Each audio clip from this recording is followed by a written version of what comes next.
Next, draw a series of vertical curves on the left-hand side of the vertical line.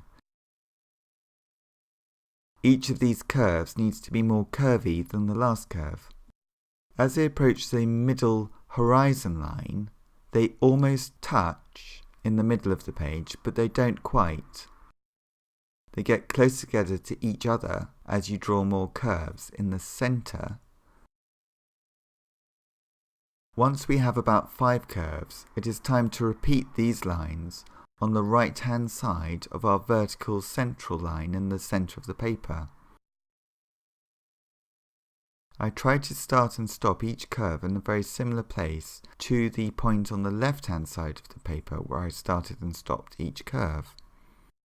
I guess you could measure these marks on the left and then repeat them on the right-hand side if you want your drawing to be really symmetrical. I just tend to draw things by eye, sort of if it looks right it is right, at least right enough anyway. Now we should have a symmetrical pattern of curves. And once we've got this, we can draw more curves on the left, following the same structure as we were in the first curved marks.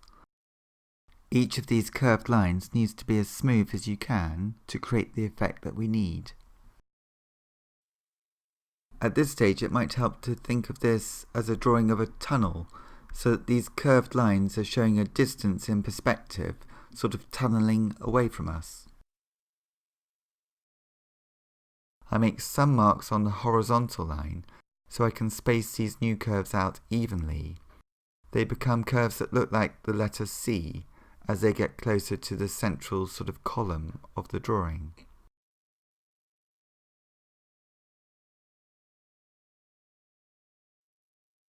Next, we need to just repeat the curves that we did on the left, but this time on the right-hand side, so that when we look at the drawing at this stage, it starts to, in a sense, look like a circular tunnel that is going around a central column.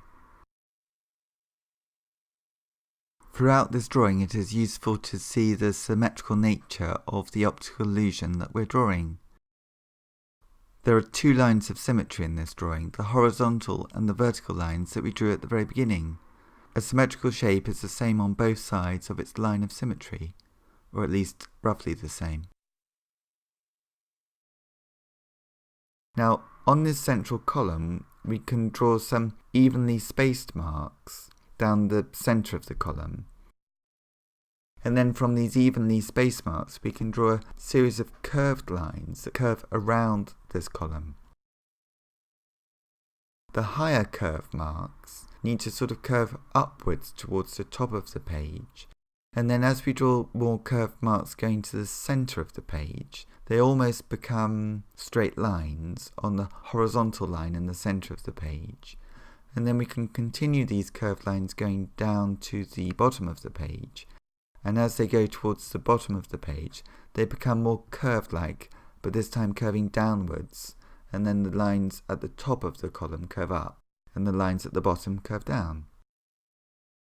For many of these curves, I find that I can just copy a curve that I have already drawn on the other side of the line of symmetry.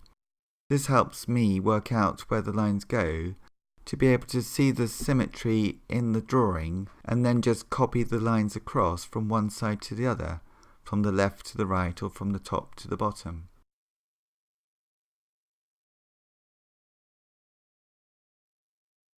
Now we have the basic structure of our optical illusion.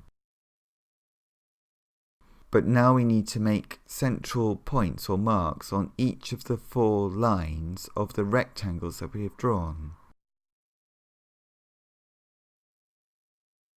So in a sense, if you look at your drawing at this stage, all the shapes that we have drawn are really distorted rectangles.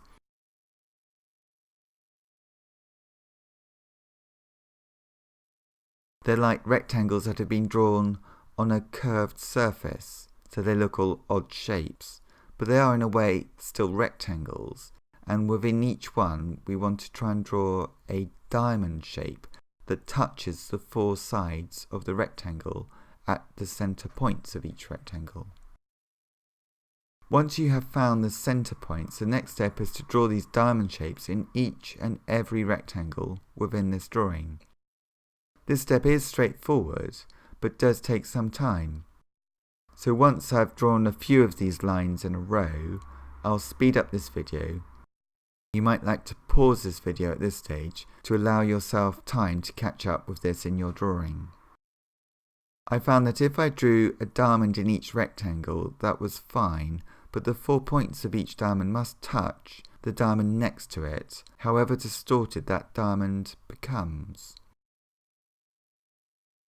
So at this stage it looks like a fun drawing, but we have more to do to create the sense of a moving optical illusion, which is my aim in this drawing. So the next step is to draw all of the diamonds with a thin black pen, basically to go over every diamond again with a black pen, now that we know where they are.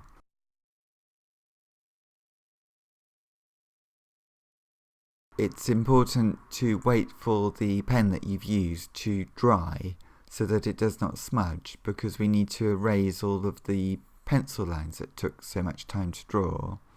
They were just sort of like scaffolding. We don't need them anymore, we just need the diamond shapes.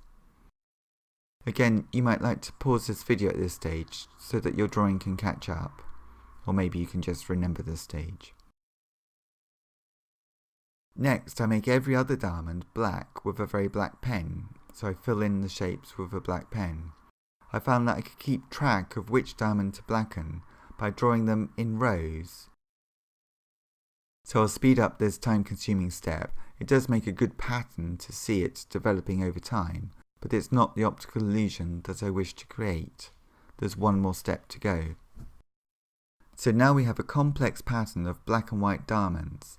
The last and final step is to draw a vivid orange, a bright orange line on the right hand side of some of the white diamonds, on the left hand side of the drawing, and then copy these orange diamond lines to the next diamond next door to it, and this will show you where to place them, because basically we're trying to put these two orange marks on the right hand side of each diamond. But as the diamonds move across the three-dimensional sort of shape that we've given form to, the orange diamonds might change direction, but as long as they work with their sort of neighbours either side, just let them change direction as they come through. Now that this drawing is finished and we have done all of the hard work of finding out where to draw the shapes, I hope you can see the effect of movement that this optical illusion can create. This is episode 203 of my How to Draw videos on my YouTube channel Circle Line Art School. Thank you very much for watching this video. I hope you like it. Please click to subscribe to my channel to see a new video every week. Thank you for watching, and I hope your drawing turns out okay.